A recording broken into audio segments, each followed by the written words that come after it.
आप देख रहे हैं सच्चा भारत लाइव न्यूज, हर कदम सच के साथ। श्रीमती हेमा मालिनी। राधे राधे।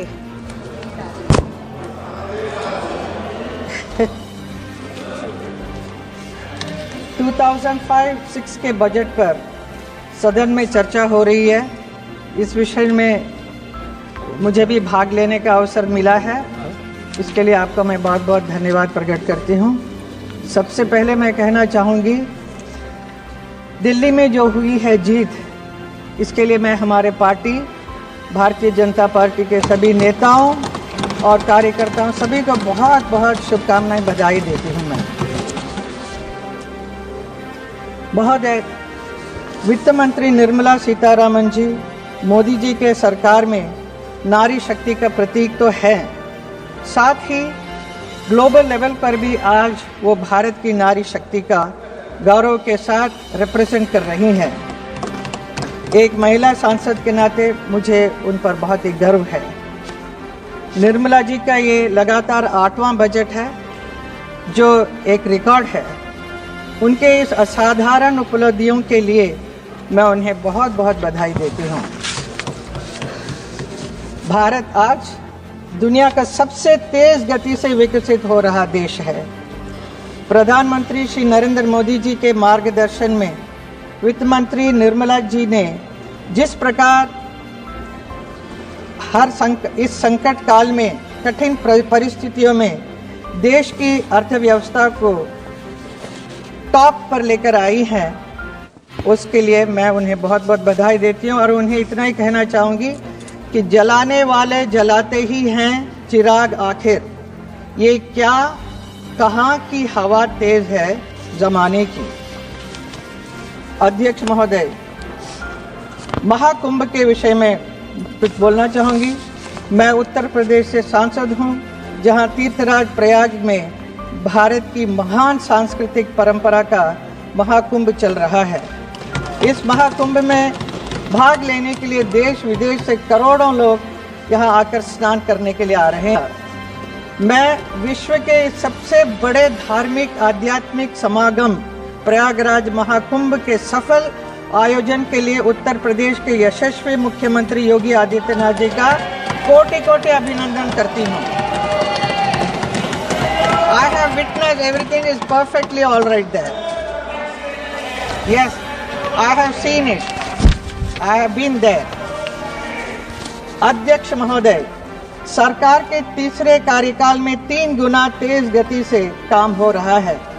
सौभाग्य से मथुरा के सांसद के रूप में मेरा भी ये तीसरा कार्यकाल है, और मथुरा में भी 3 गुना तेज गति से जो काम हो रहा है, उसके लिए मैं मोदी जी और योगी जी को बहुत बहुत धन्यवाद करती हूँ, जो मुझे हर समय योगी जी को बहुत बहुत धन्यवाद करती हूँ, जो मुझे हर समय सहयोग मिलता रहता है। आभार व्यक्त करती हूँ। अध्यक्ष महोदय, मोदी जी की सरकार में आज देश बड़े निर्णयों और नीतियों को असाधारण गति से लागू होते देख रहा है।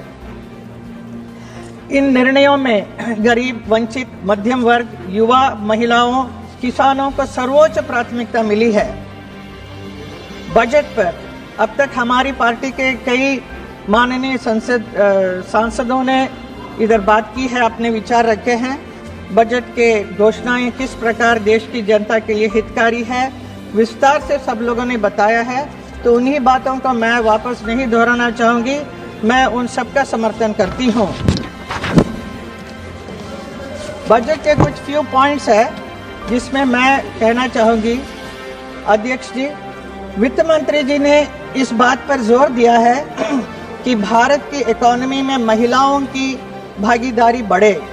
उन्होंने 70% महिलाओं का आर्थिक गतिविधियों से जुड़ने के लिए कदम उठाने की बात की है। मैं देश की अपनी नारी शक्ति से यही कहना चाहूँगी, तुम्हारे हौसले अधूरे हैं, उड़ान बाकी है। ये तो सिर्फ थोड़ा है, आसमान बाकी है। नाम तेरा भी होगा, काम तेरा भी होगा, अभी तो तुम्हारी पहचान बाकी है। एजुकेशन सेक्टर की बात करें तो अगले 5 वर्षों में सरकारी स्कूलों में 50,000 अटल टिंकरिंग लैब की स्थापना और भारत नेट परियोजना के अंतर्गत ग्रामीण क्षेत्रों में सभी सरकारी प्राथमिक स्कूलों में ब्रॉडबैंड कनेक्टिविटी बहुत अच्छा कदम है। हेल्थ सेक्टर में कैंसर की 36 मेडिसिन पूरी तरह से ड्यूटी फ्री कर दी गई है। अगले 3 वर्षों में सभी जिला अस्पतालों में ये डे केयर कैंसर सेंटर स्थापित करने की सुविधाएं प्रदान करने का निर्णय किया गया होगा। यूथ सेक्टर में बजट में देश के युवा के लिए स्टार्टअप के लिए लोन सीमा को 10 करोड़ रुपए से बढ़ाकर 20 करोड़ रुपया किया गया है। अध्यक्ष महोदय, टैक्स विषय में इस बजट में एक हिस्टोरिकल और पॉपुलर घोषणा की गई है, जिससे पूरे देश के मिडिल क्लास और सैलरी क्लास के बीच खुशी की लहर दौड़ रही है। इनकम टैक्स में अब तक के इतिहास की सबसे बड़ी छूट की घोषणा की गई है। इससे देश के मिडिल क्लास और सैलरी क्लास के बहुत राहत मिली है। इस निर्णय के लिए मैं माननीय प्रधानमंत्री श्री नरेंद्र मोदी जी और माननीय वित्त मंत्री श्रीमती निर्मला सीतारामन जी का देश के करोड़ों मिडिल क्लास और सैलरी क्लास लोगों की ओर से आभार व्यक्त करती हूँ। This year budget reflects most sincerely the thought process of our Honorable Prime Minister Modi ji, whose singular aim is to give the Indian population an Amrit Kal for years to come. The wealth creators to the economy are also not looked down upon as filthy rich. Tax the rich and feed the poor slogan has been completely erased. महोदय, हम सबको गर्व होना चाहिए कि हमारे देश में पहली बार ऐतिहासिक world audio visual entertainment summit यानी वेव्स का आयोजन हुआ है। ये है नए भारत की पहचान।